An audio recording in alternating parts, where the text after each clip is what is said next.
Bonjour, nous sommes le 27 juillet 2023. On est jeudi, avec une météo qui est toujours pluvieuse. Ça fait déjà 4-5 jours qu'on connaît des météos pluvieuses. Et bon, comme je l'ai toujours dit, ça fait pas de tort pour l'environnement. Parce que bon, trop de soleil, ça ne va pas non plus. Et surtout beaucoup de soleil. La canicule, c'est mauvais. Et bon, qui aime bien la canicule? Bon, les premiers jours de canicule, bon, ça a l'air d'être, je veux dire, un petit peu la joie, mais après, par après, bon, ça devient plus qu'une souffrance. Alors, ceci étant dit, je vais faire une vidéo ici qui va concerner donc toujours. Attention que ça va concerner les probabilités. Attention à ça. Alors, je dis bien attention. Pourquoi? Ça va concerner les probabilités. Parce que c'est la théorie que je vais faire ici. Bon, c'est une théorie qui existe, bon, que je vais ramener vers des sites bien appropriés qui expliquent tout en détail. Mais disons que moi, je veux relier ça aux théories des probabilités. Alors, c'est quoi cette théorie? Ce sont les notions de tribu. Alors, pourquoi doit-on parler de tribu? Parce qu'on parle voilà, comment on appelle ça,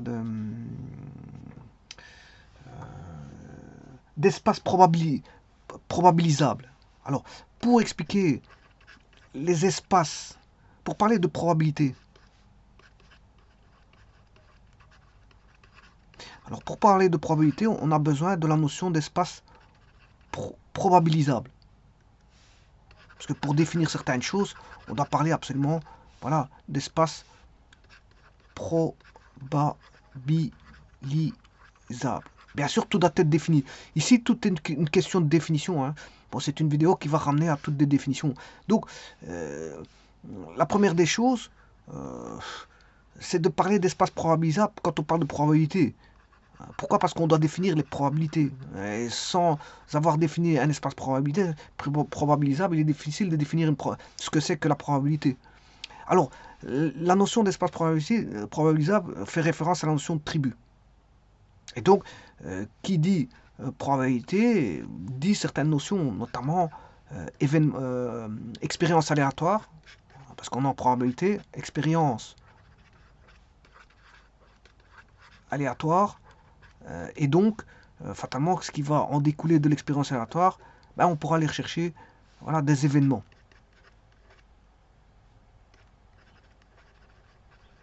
Et justement, ici, la tribu ne va pas concerner n'importe quel élément, puisque ça va concerner des événements.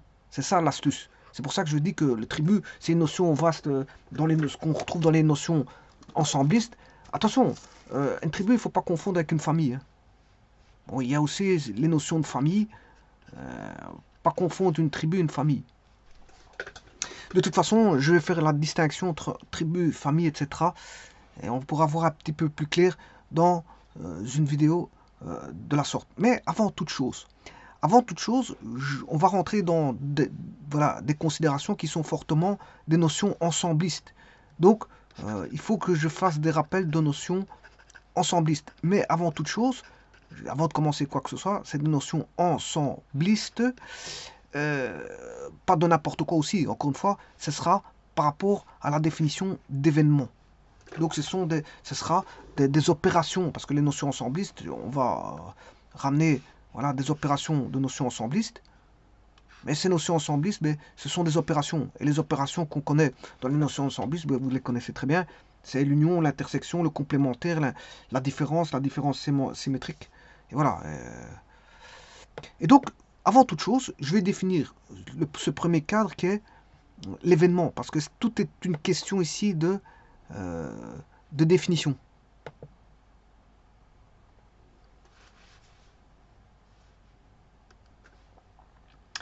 Alors, qu'est-ce qu'un événement, un événement, bien sûr, avant de parler d'événement, il faut parler de ce que c'est qu'une expérience aléatoire. Alors, j'ai déjà défini ce que c'était qu'une expérience aléatoire. Euh, voilà, c'est quand on a une expérience qui est non déterministe. Alors, je vous rappelle qu'en gestion, on peut faire des cas de figure de traitement, de calcul au niveau déterministe, mais on peut le faire aussi au niveau aléatoire, et donc en passant par les probabilités. Voilà, ça c'est en gestion. Voilà, et donc euh, des expériences dont on ne peut pas prévoir avec certitude l'issue, euh, enfin, je dirais plutôt les expériences déterministes, si je veux les distinguer, une expérience déterministe, c'est euh, là où les seules hypothèses fixent le résultat. On va dire ça comme ça. Et les expériences aléatoires, ben, c'est des qu'on appelle aussi stochastiques, pour lesquelles il est impossible de prévoir avec certitude le résultat, mais on connaît, si vous voulez, on connaît son univers, sa catégorie d'épreuves. Voilà, donc ça, il faut une expérience aléatoire, voilà, dite aléatoire, et c'est à partir de là qu'on peut entamer des calculs de probabilité. Bon, et donc, en fait, c'est une expérience. Par exemple, une carte, euh, jeter un dé, ce sont des expériences aléatoires. Voilà. Ensuite, va se ressortir une catégorie d'épreuves oméga. Voilà. À partir de cette expérience aléatoire, on a une catégorie d'épreuves qui est un ensemble, voilà, des résultats possibles. Et ensuite, on peut poser une question, c'est quelle est la probabilité d'avoir, par exemple, le 5. Alors, avoir le 5, tirer le 5, ben, c'est ce qu'on appelle un événement, que j'appelle A. Et donc, toute la théorie qui va être effectuée ici va concerner des événements. Et ça, je vous dirais de faire très attention dès le départ, parce que c'est pas, je vais faire des notions ensemblistes. Voilà, les notions ensemblistes vont être tirées à partir euh, voilà, d'événements.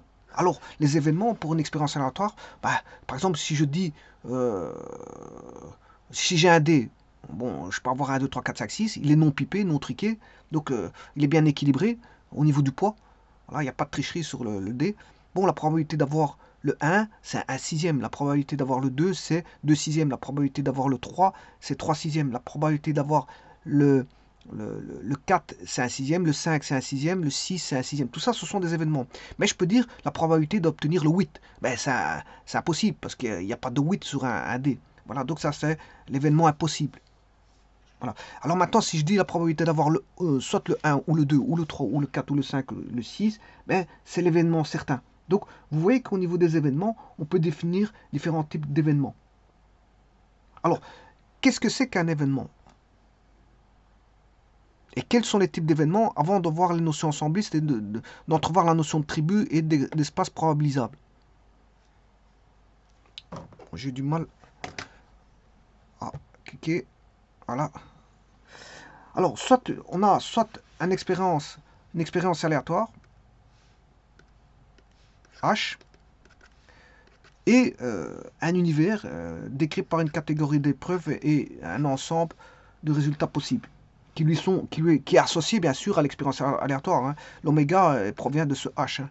Alors si j'ai trois événements euh, aléatoires, enfin si j'ai trois expériences aléatoires, je peux avoir trois catégories euh, d'épreuves. Voilà. Et chacune correspondra à son expérience aléatoire. Alors, donc, on a une expérience aléatoire et son univers qui lui est associé.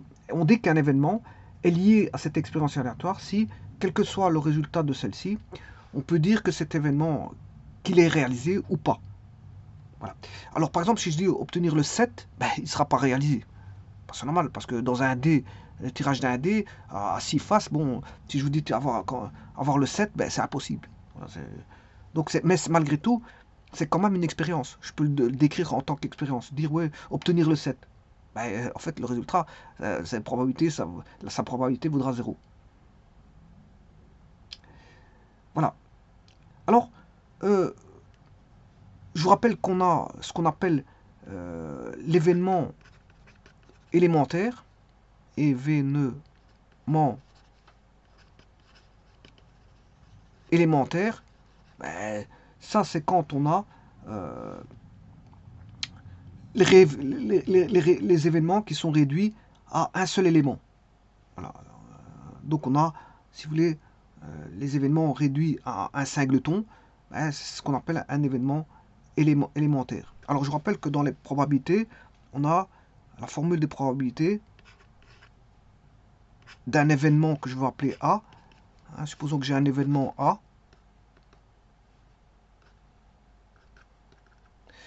Voilà, d'un événement. La probabilité de A, c'est le nombre de cas possible de l'événement élémentaire. Voilà, de l'événement élémentaire sur le nombre de cas possibles.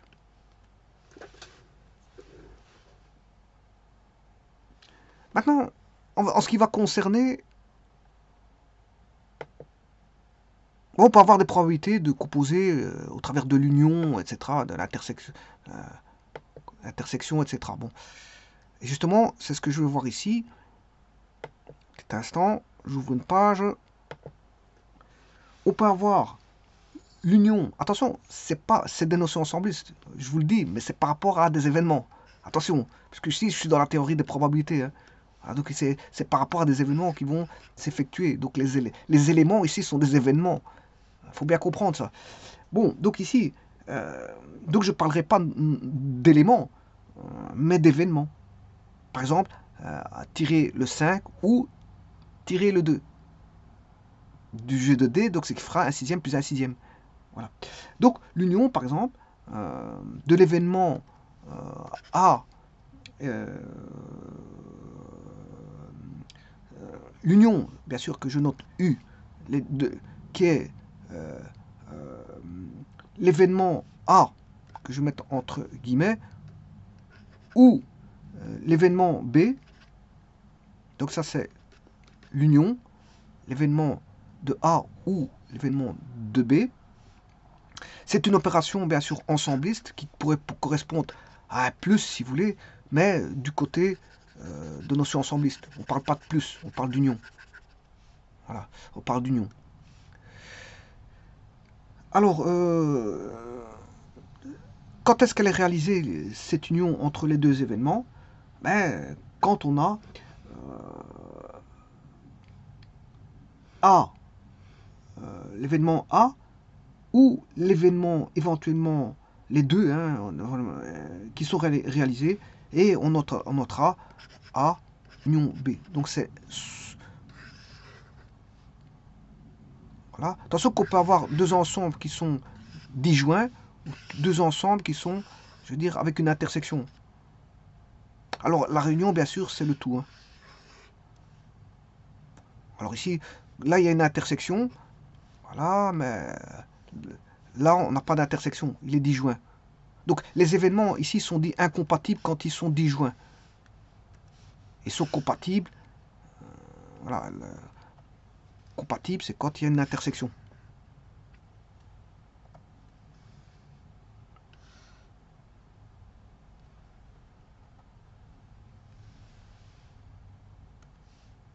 Donc la réunion de deux événements A union B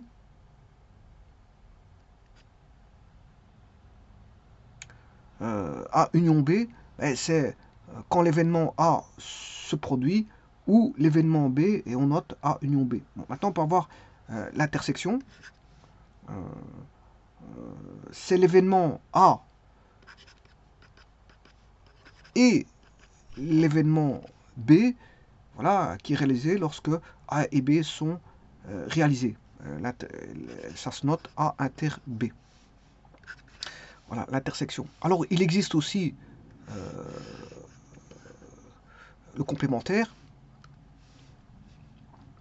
Le complémentaire que je vais appeler petit c, hein, vous allez voir comment je vais le noter, c'est l'événement contraire de A si c'est le complémentaire de A. Ah, l'événement contraire de A. Ah, si c'est C de A. Si j'avais mis B, c'est l'événement contraire de B, c'est C de B. L'événement contraire de A est réalisé si et seulement si A ne l'est pas. Si A ne l'est pas. Donc, on pourra noter aussi ça comme ça. Hein. Un complémentaire, on peut le noter comme ceci, ou C de A qui est le complémentaire. Bon, ça c'est vous qui voyez. Bon, si vous adoptez une écriture, il faudra la tenir jusqu'au bout. Alors, la différence. Alors, la différence, c'est une barre oblique, bien oblique. Alors, ça c'est trop obliqué. Voilà, c'est une barre oblique comme ceci. C'est l'événement A moins l'événement B. Ben, est réalisé quand A est réalisé, mais pas B. Voilà. C'est-à-dire A est réalisé tout seul. Pas de B. Voilà. Et alors, bon, il existe aussi la différence symétrique. L'événement A moins B, qui est la différence symétrique ici, puisque c'est un triangle, est réalisé lorsque un seul des événements A ou B est réalisé. C'est un seul, A ou B. C'est la différence symétrique. Voilà. Et donc ça, on joue sur des événements. C'est la théorie des ensembles basée sur les événements. Attention à ça. Alors, à côté de ça, vient de se rajouter encore quelques petits éléments. Petit instant. J'ouvre une page. Et là, je vais dire que on a, dans les événements, on peut avoir l'événement certain, l'événement impossible, l'événement incompatible.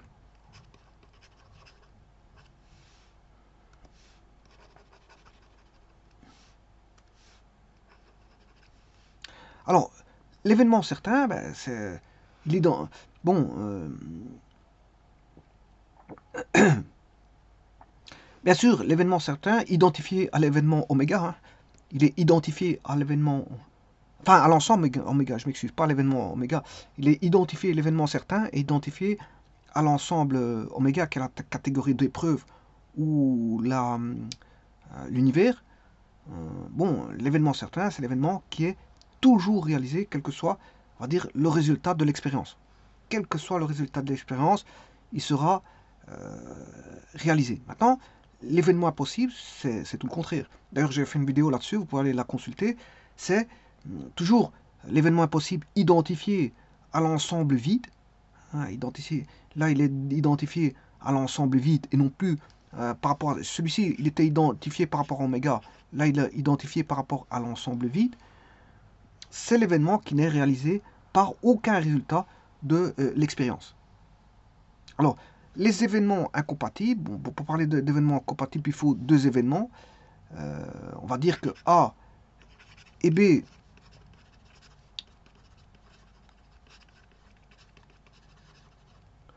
sont incompatibles quand l'événement A et B est impossible. L'événement A et B est impossible. C'est-à-dire que ils sont disjoints. Donc, voilà, les ensembles sont disjoints. Comme j'avais dit tout à l'heure, ils sont disjoints. Donc on n'a pas d'intersection. Donc l'événement A et B est impossible. Donc l'intersection est impossible. Alors maintenant, une remarque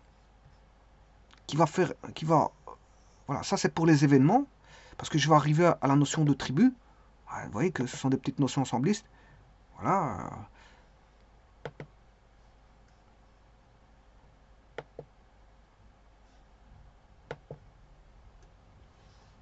Encore quelques petites remarques, avant toute chose, avant de parler de tribu.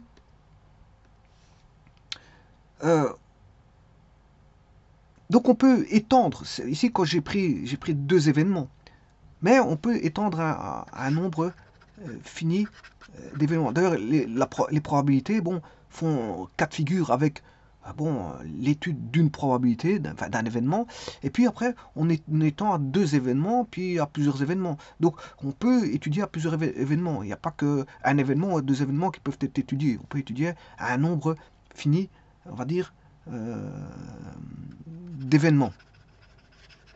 Alors, si on a un nombre fini d'événements, j'écrirai que la réunion pour k égale à 1 jusqu'à n des événements, et cette fois-ci, je vais mettre, je vais mettre l'écriture sous forme indicée. Donc, on aurait une famille. Ici, on aurait une famille. Voilà, on pourrait parler d'une famille, d'un ensemble. Donc, U, bien sûr, à K,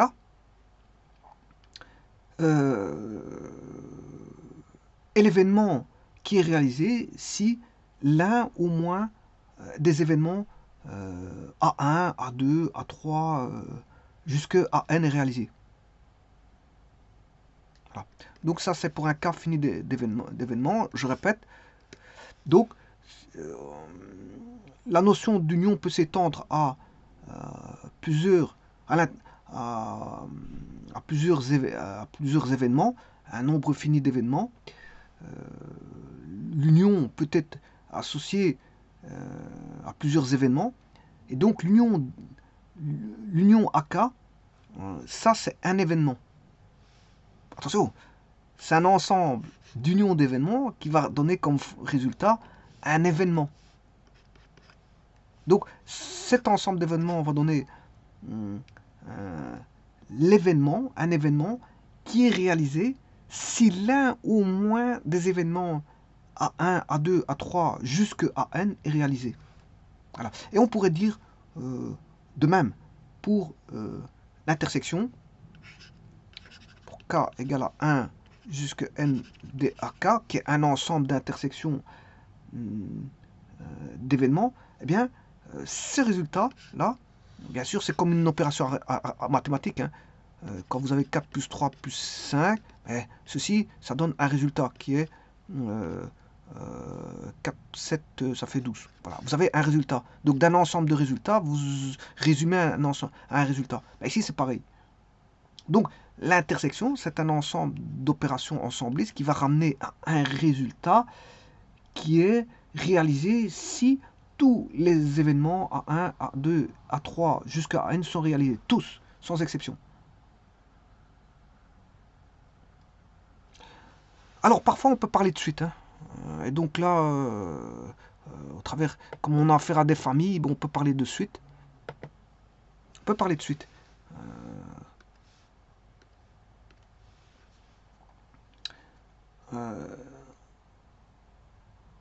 Alors on peut être ramené à parler de suite. Hein. Alors on aura bien sûr considéré des suites d'événements, et non plus d'événements, des suites d'événements, où on aura K appartenant à N de, on va dire, à K. Idem pour l'intersection, on pourra parler aussi, on pourra parler de suite. Bon, mais ça je verrai avec les familles par après. On verra avec les familles. Bon, alors, pour parler de... Maintenant, avant toute chose, pour parler d'espace probabilisable, avant de parler de ça, je parlais des tribus. Je parlais des tribus.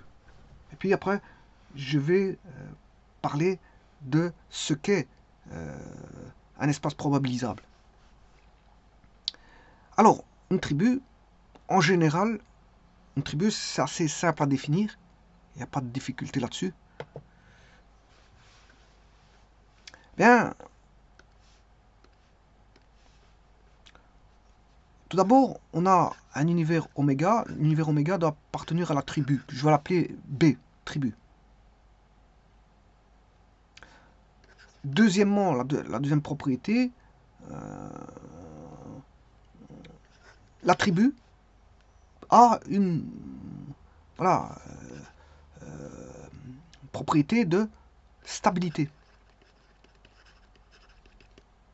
Bon, stabilité au passage au complémentaire, mais stabilité pour la réunion. Donc, stabilité pour le complémentaire et stabilité pour la réunion.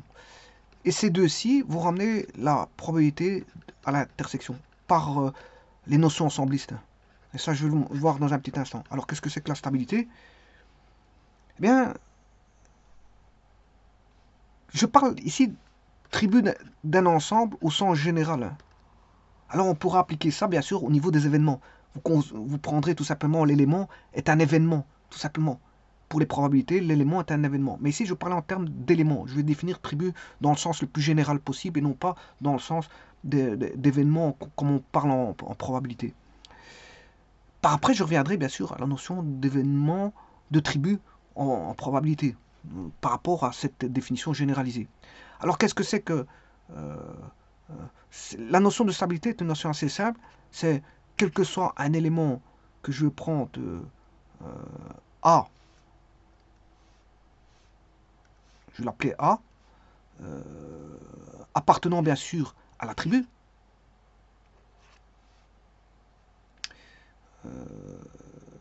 Ben, si je prends le complémentaire, parce que c'est stable par rapport au complémentaire, hein, si je prends le complémentaire de A, ou noter aussi ceci, ben, il appartient aussi, voilà, d'office. Et ça, quel que soit le A, quel que soit l'élément que vous allez prendre, il n'y a pas d'exception. Il n'y a pas d'exception. Tout élément que vous allez prendre, son complémentaire appartient aussi à la tribu. Donc il n'y a pas d'exception à avoir là-dessus. Alors pour la réunion, c'est pareil. Donc je l'ai fait ici pour la complémentaire, je vais le faire pour la réunion.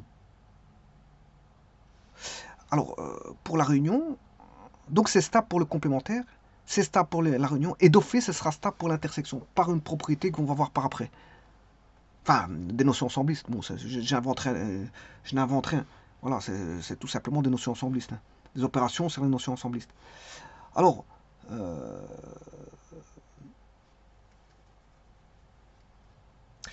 pour la réunion, là, quels que soient les éléments que je prends, à 0, à 1, à n, quels que soient les éléments que je vais prendre, bien sûr appartenant à la tribu,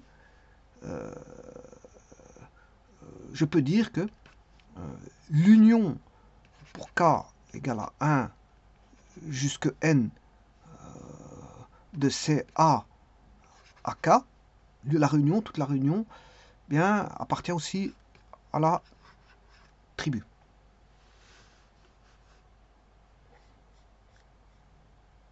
Donc, c'est stable, puisqu'il appartient toujours à la tribu.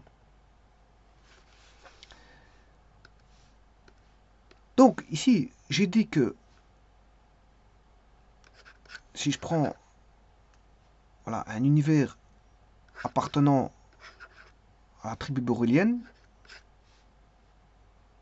voilà, j'ai dit que B est stable pour passage au complémentaire.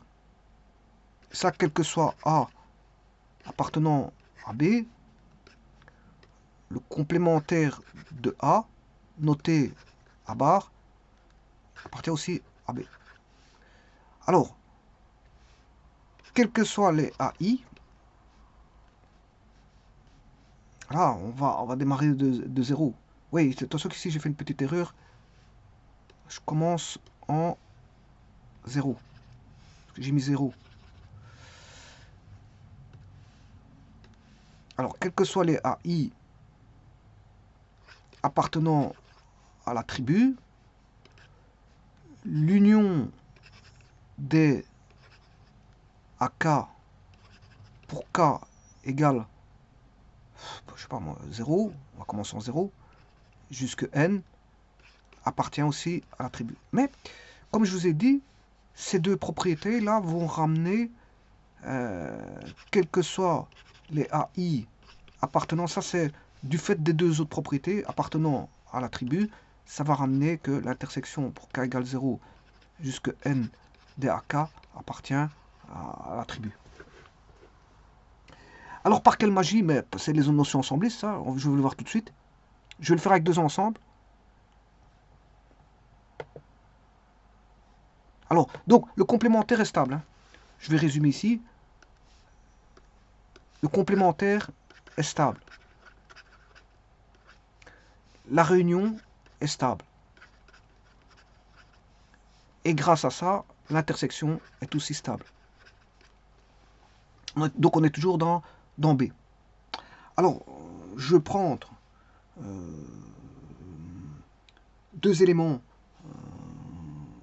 appartenant à B, sachant, oui, je pars de l'hypothèse que B est une tribu, donc on a les propriétés là.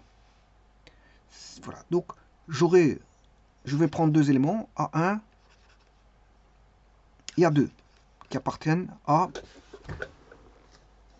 on va dire, ils appartiennent tous les deux à l'attribut B. Donc, on peut dire que de première propriété, le complémentaire de A1 et le complémentaire de A1 appartient à B, puisque A1 appartient à B, donc son complémentaire appartient à B. Le A2 appartient à B, donc son complémentaire de A2 appartient aussi à B. Maintenant, je vais faire la réunion des complémentaires. Et ça, vous savez très bien, c'est ça qui va découler de la propriété de notion assemblée, ce qui existe, qui est tout à fait bon connu. Voilà. Et de toute façon, on sait le raisonner. Hein. Donc, j'ai dit que le complémentaire de A appartient à B. Le complémentaire de A1, complémentaire de A2 appartient à B. Si je prends la réunion des complémentaires de A1, complémentaire de A2, voilà, la réunion, ben, c'est toujours stable. Hein. Donc, voilà, c'est toujours stable. La réunion est stable. Le complémentaire, ici, il est stable. Complémentaire, il est toujours dans B. Complémentaire, il est toujours dans B. La réunion, il est toujours dans B, mais je pris le complémentaire. Voilà. Mais maintenant, normalement, si je prends le complémentaire de ceci, je vais obtenir l'intersection. Voilà, de A1 inter A2. Donc, on déduit que, voilà, qu'est-ce qu'on peut déduire? Qu'est-ce qu'on peut déduire? Ben, que l'intersection aussi sera... Ça, c'est une propriété des notions semblables. Alors, on peut le voir tout de suite. Si je prends deux ensembles, je mets A1 ici, A2. Bon, si je dis le complémentaire de A1, c'est tout ce qui n'est pas A1. Alors, ici, tout ce qui n'est pas A1, c'est ceci. Ah non, je m'excuse. Là j'ai pris du A1. C'est un dépassement. Voilà.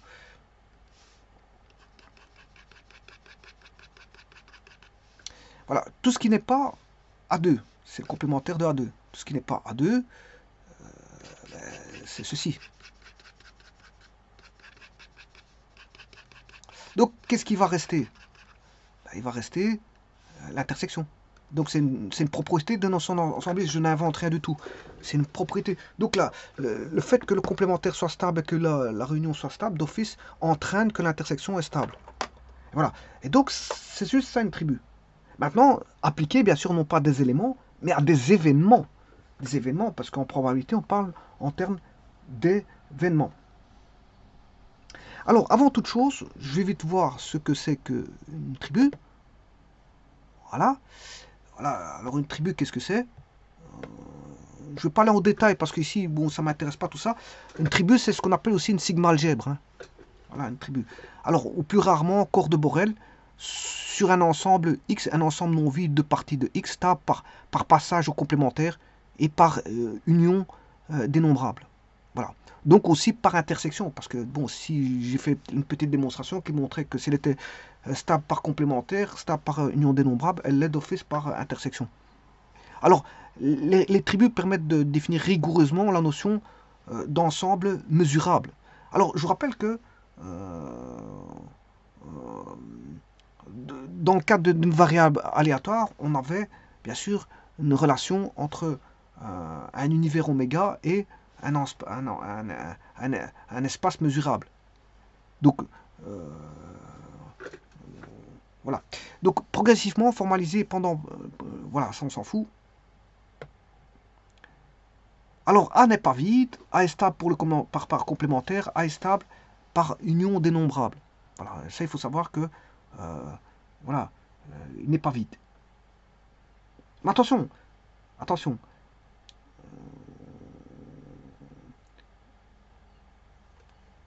C'est pas parce qu'il n'est pas vide qu'il ne contient pas le vide. Hein. Il peut contenir le vide, hein. Ça c'est pas un problème. Il peut contenir... Ah ben d'ailleurs il est marqué en dessous, il est juste marqué en dessous, A contient le vide. Voilà. Quel que soit B appartenant, le complémentaire de B appartient à A, ça on l'a vu, quel que soit N, voilà, la réunion, ça on l'a vu aussi. Voilà. Alors, il y a quelques exemples, des tribus grossières, tribus discrètes, voilà. Alors, on peut définir, bon,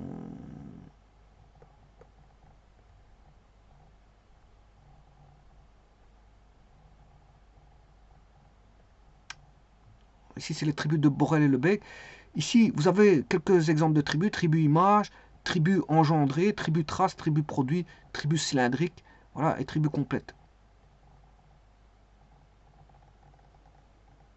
Voilà, ceci étant dit, maintenant je peux parler d'espace probabilisable, puisque maintenant vous savez très bien ce que c'est la notion de tribu, mais appliquée à des événements cette fois-ci, parce que je vais retomber sur les probabilités, donc espace probabilisable.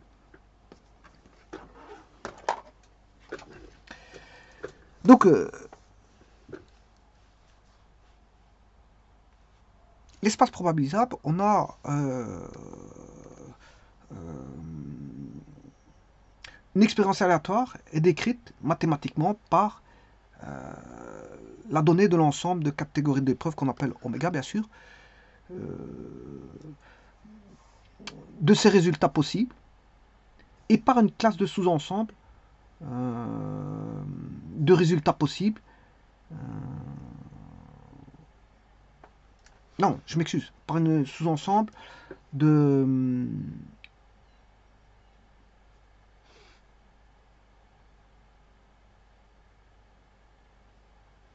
Enfin, je m'excuse, je crois que je me suis trompé dans ce que je raconte. Une expérience aléatoire est décrite mathématiquement par quoi? On va dire par la donnée de l'ensemble oméga.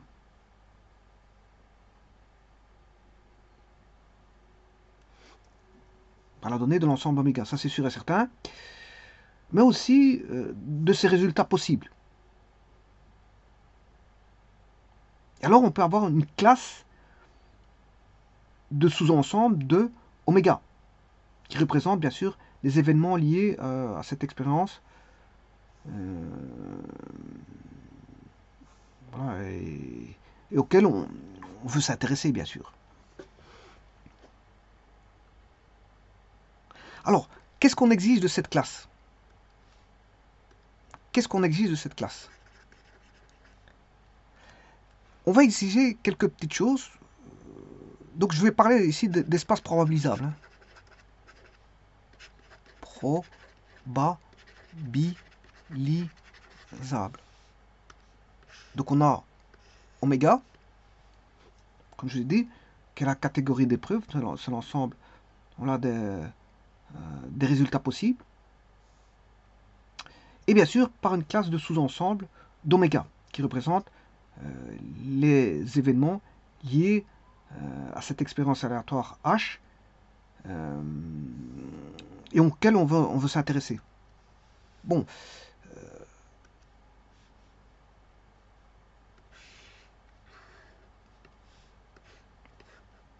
Alors, qu'est-ce qu'on demande à cette classe?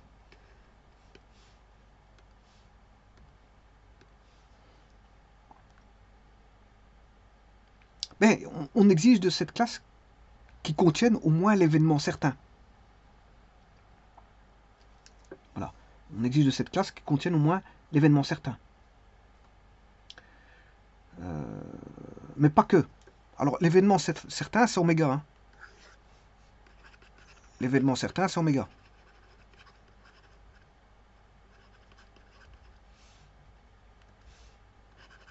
Donc, qu'est-ce qu'on veut de cette classe?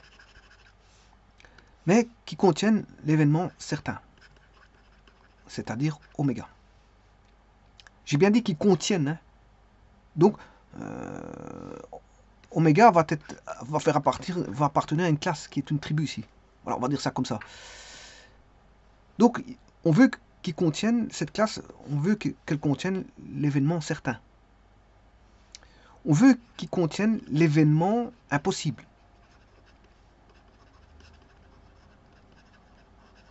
Qui est l'ensemble vide. Donc, on veut qu'ils contiennent oméga, l'ensemble vide. Bien sûr, le complémentaire de tout.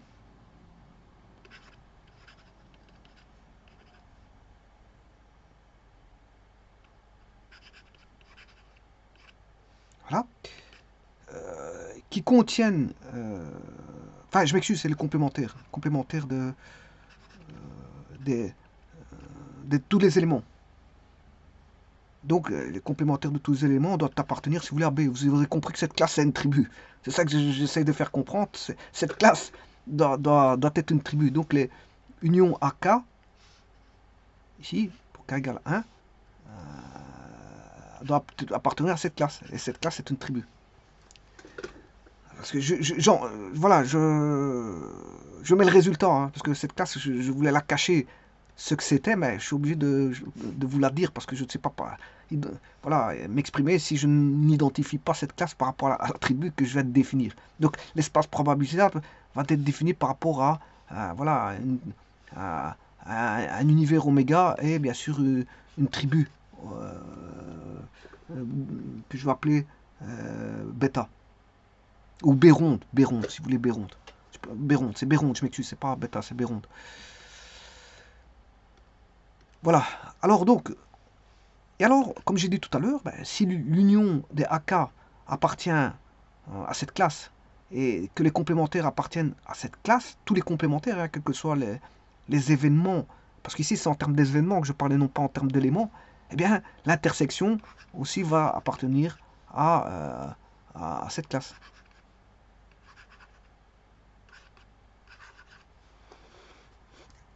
Donc le complémentaire appartient, le complémentaire de tout, l'événement qui se trouve, bien sûr, complémentaire, bien sûr, quand je dis le tout, c'est de tout événement, hein, de tout événement qui se trouve dans la classe, l'union finie et l'intersection finie des événements de la classe.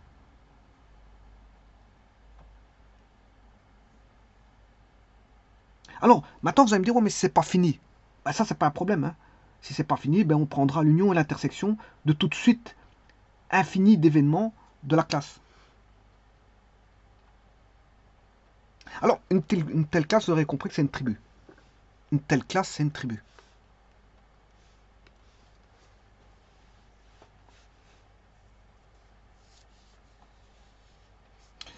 Et là, je peux définir l'espace probabilisable.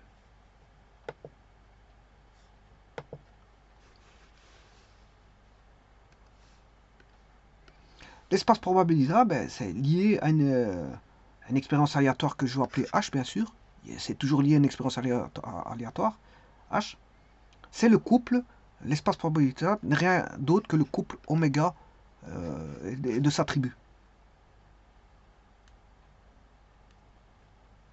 Voilà. Ou oméga, bien sûr, vous aurez compris que c'est l'univers de l'expérience. Et Béronte est une tribu d'événements sur oméga.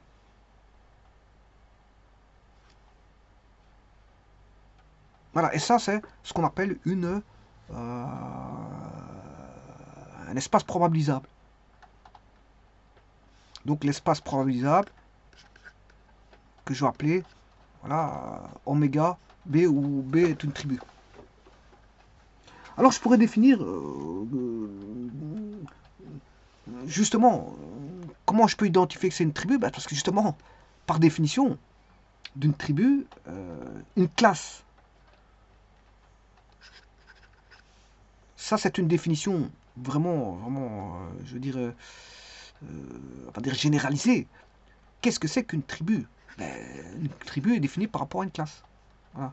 C'est une classe de sous-ensemble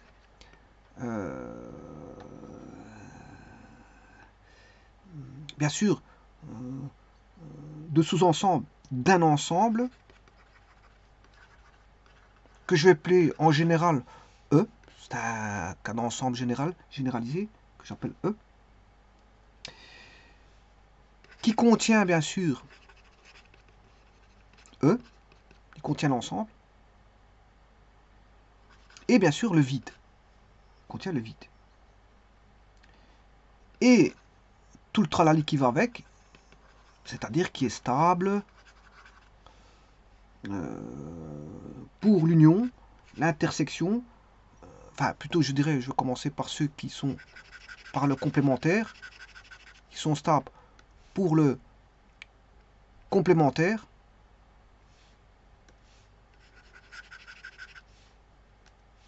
stable pour le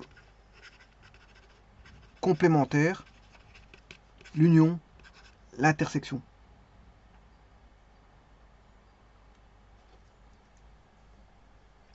Qu'elle porte sur des suites finies ou infinies, on s'en fout, hein, de sous-ensemble de la classe. Hein. Qu'elle porte, qu'elle se soit euh, sur des suites finies ou des suites infinies. Voilà. Bien sûr, des suites finies ou infinies de la classe. Et ça cette définition-là, c'est rien d'autre qu'une tribu. Donc vous voyez que la classe là-bas, que j'avais définie ici auparavant, fait bien référence à cette notion de tribu.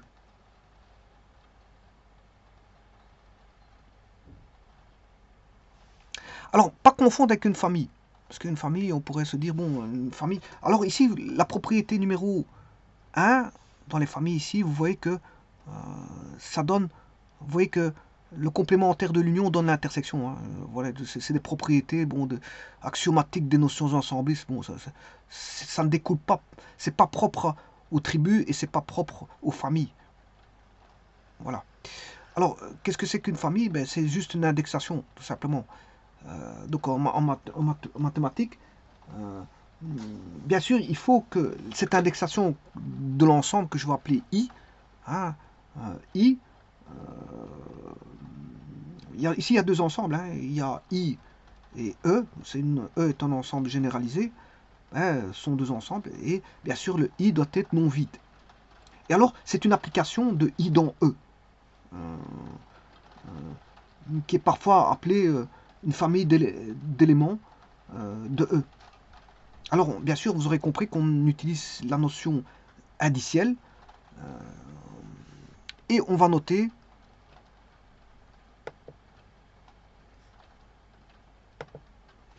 bien sûr, il y a des indices, hein, c'est indexé ou indicé ou indiciel, enfin peu importe. On note F, F de I qui appartiennent non, je m'excuse, par AI. Les F de I sont des AI. Les F de I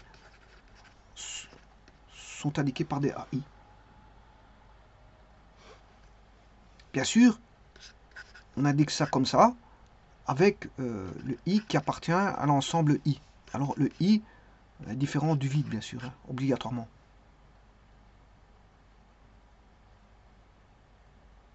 Et on dit que les AI, avec I appartenant à E, qu'il s'agit de la famille d'éléments de E. Alors, deux cas de figure, si I est fini, si I égale N, alors là, on dira que la famille, elle est finie. Là, on dira que c'est une suite. Alors, on peut aussi avoir des familles de parties d'un ensemble, hein, de E. Alors, on peut en faire sa réunion, son intersection, et tout tralali qui va avec. Et ça, vous avez toutes les propriétés qui sont là. Famille indexée de parties d'ensemble. Parties d'un ensemble, on peut faire la réunion, les intersections. Voilà, on peut faire les complémentaires. On peut faire voilà, des intersections de réunions. Voilà, des produits cartésiens de réunion, tralala, tralala. Donc ça, c'est les problèmes. Voilà, et ça concerne les familles. Donc on a d'office un indice qui intervient ici. Et ce sont des parties d'ensemble. Hein. Quand je mets les intersections, ça, c'est famille indexée de parties d'ensemble. Alors qu'au-dessus, il parle de famille, voilà, famille d'éléments. Pas confondre famille d'éléments d'un ensemble E et famille de parties d'un ensemble E. Alors, les familles de parties d'un ensemble E donnent lieu aux opérations de notions ensemblistes ici.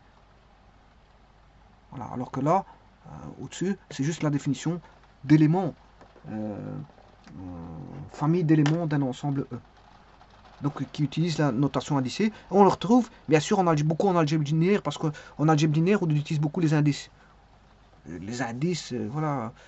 Dans les suites aussi, les suites et tout ce qui est série, on utilise bon, ces notions indicées. Indicées ou indexées. Bien sûr, on a un ensemble I qui donne les éléments 1, 2, 3, 4, 5 qui sont des naturels, qui vont permettre de faire l'indice. Hein. Alors, AI, ici, moi j'ai mis AI, mais là, dans l'exemple ici, c'est UI. Hein. C'est des UI. Voilà, c'est des UI. Avec I appartient à un ensemble I. Bon, le I, attention que l'ensemble I peut commencer à 0. Ça peut être 0, 1, 2, 3, 4, 5, 6. Mais ici, vous voyez qu'il commence en 1. Hein, le I commence en 1, 1, 2, 3, 4. Ce sont des nombres naturels. Hein. I appartient voilà, à l'ensemble des naturels ici.